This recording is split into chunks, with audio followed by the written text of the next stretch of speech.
In his new memoir, Karma, he talks Madonna concerts, his love of her music and their run-ins over the years.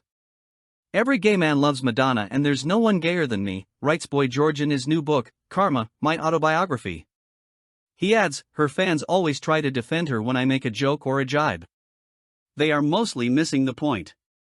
The singer doesn't hold back when he details the many times he says he's been snubbed by the star, not to mention his cease and desist when Culture Club did a version of Madonna's enduring hit Vogue, but he's also clear-eyed about his own attitude, the way fame can affect a person and how a star's public persona is distinct from their private life. I love her music and I love Madonna and I love all the people I've written about, he tells People. I suppose when you write things about other artists, you remember that perhaps there's been times in your life when you weren't friendly to everyone you met. In the book, George details the first time he met Madonna as a case of mistaken identity. This is where Madonna alleges she met me, and I was bitchy, he writes. She describes me as head to toe in Westwood. But he notes that, at the time, he was wearing Sue Claus exclusively. To George's recollection, that couldn't have been him. Another time, the Karma Chameleon singer claims Madonna snubbed him at the opening of Palladium, a then new club in New York by Steve Rubel, who also founded Studio 54. Madonna arrived with Sean Penn and pretended she didn't see me, he writes. The pop icon has also reportedly snubbed George's friends, which didn't raise her profile in his mind. Upon meeting her and extending his hand, Madonna once told George's friend, "Ugh, I don't know where it's been." He replied, "By my side all night." I told him he should have poked it in her eye, George writes in his memoir.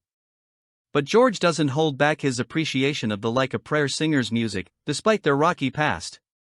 Madonna is everything it says on the tin, but she adds new ingredients every day, he writes.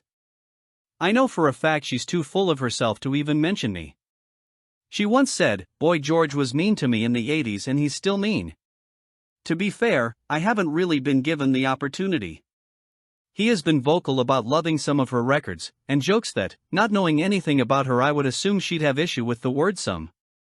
I have a sense of humor, I don't think Madonna does, despite some of the clothes she wears, lol.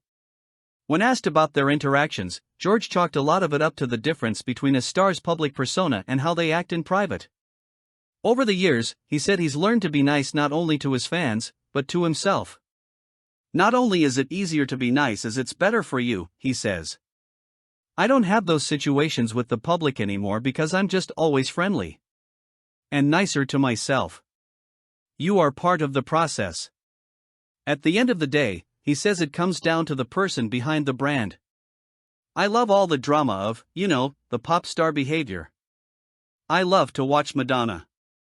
I mean, the Madonna brand is genius, he writes. But outside of that, it's how you act. Because you want, as I say in the book, you want your artists to be weirdly beautiful and strange and all that, but you also want them to be kind of ordinary. And he's not giving up on Madonna, either. Like Bet and Joan, we should have been friends, he says. There's still time.